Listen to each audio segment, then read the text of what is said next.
Hi guys! Welcome back to my channel. My name is Laurie from The Places Laurie Goes, and today I'm gonna talk about my first impression of Thailand.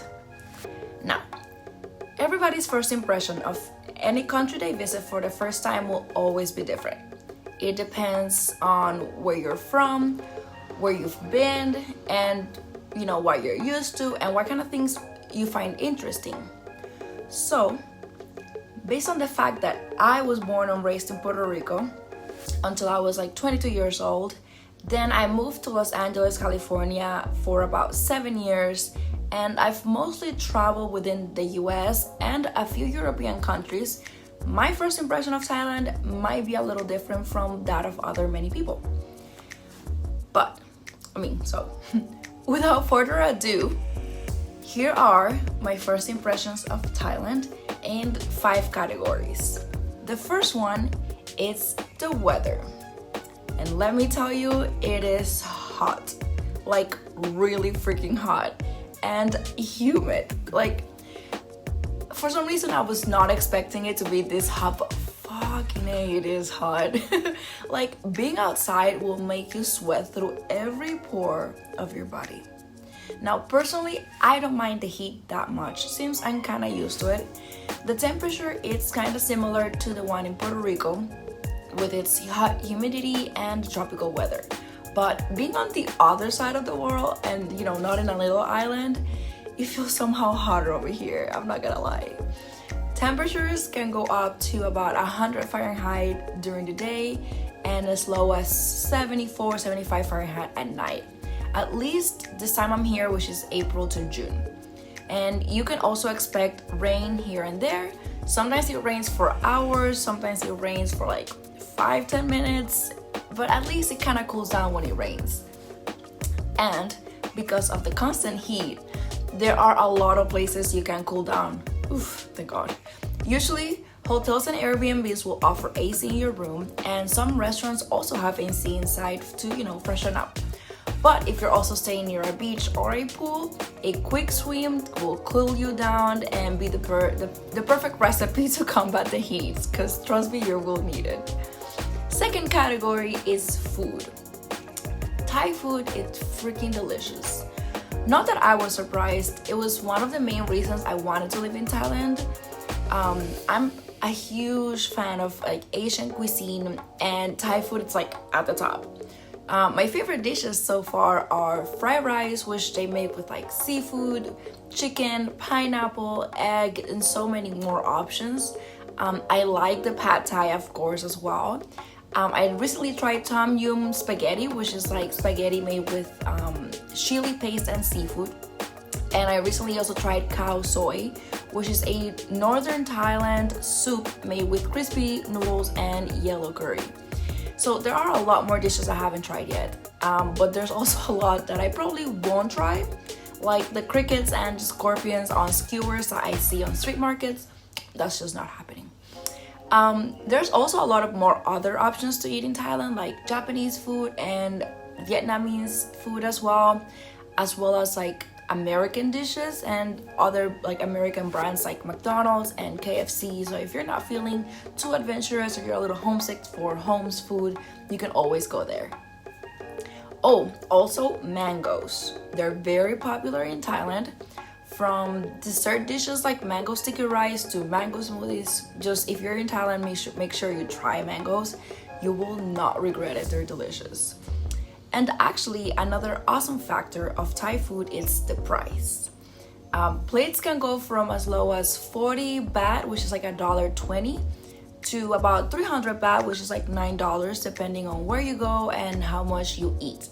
But the average plate price goes between 100 and 200 Thai baht, which is $3 to $6, which I think is pretty affordable. Third category is the people.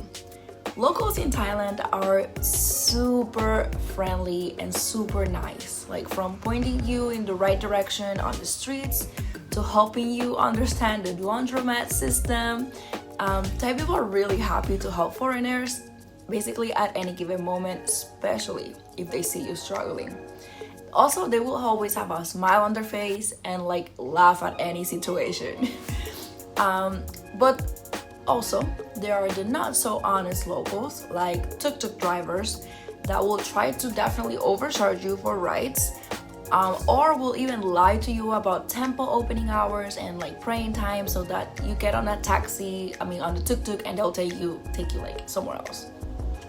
Also, taxi drivers they ask too many questions about where you're from, where you're going, like what you're doing next, where you're staying. So just be mindful to not give them too much information, mostly for your own safety. Next category is transportation. So speaking of tuk-tuks and taxis, there are many ways to move around in Thailand, and that will depend on which area you're on. In Bangkok, taxis and tuk-tuks are honestly the most common form of transportation, but there's also a great and very clean subway system. There's also public buses, there's boats to move you around the rivers, and if you're feeling a little daring, you can even like rent a motorbike, although I would be careful with motorbikes. I didn't do it myself, but I've heard there's a high number of tourist accidents due to riding motorbikes in Bangkok. They drive pretty insane here, so that's probably why.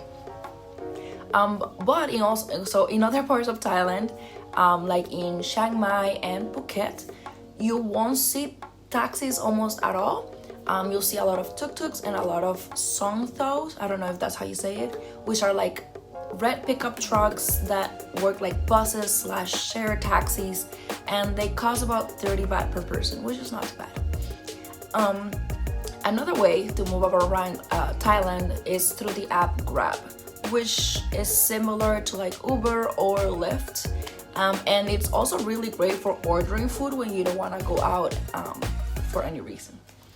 The next and last category is sightseeing and things to do. And let me tell you, there's so much stuff to do in Thailand. From modern architecture to Asian temples to beautiful beaches and luscious mountains, there's definitely a vibe for everyone, like literally. Of course, I highly recommend checking out as many Buddhist temples and Buddha statues as you can. They really are something to behold, and especially the giant Buddha statues, like they're like in different parts of Thailand. Definitely try to check them out.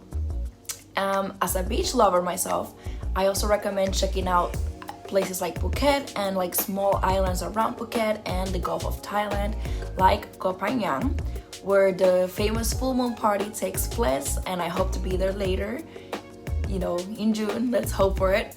And if you love elephants, I highly recommend visiting an elephant sanctuary.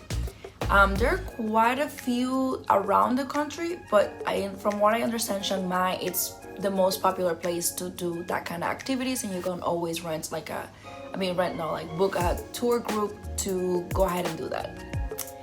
Well guys, that basically concludes my first impression of Thailand. At least these 5 categories are very important to me. And I want to ask you a question. Are you dreaming of coming to Thailand after hearing all my first impressions? Because if you are, I offer custom travel itineraries and travel planning for budget travelers, so you don't have to worry about like the stress of planning a whole international trip by yourself. I can take care of basically all the planning of your dream Thai vacation on your budget, and all you have to do is get on the airplane and enjoy it. So to learn more about my services, you can go to theplaceslauriegoes.com, and from there you click my services, and then you click on my travel plannings page, and I'll be sure to include that in the description down. Thank you guys so much for watching this video, and don't forget to like the video, don't forget to subscribe to my channel for more digital nomad and budget travel contents. Bye guys, and see you on the next one.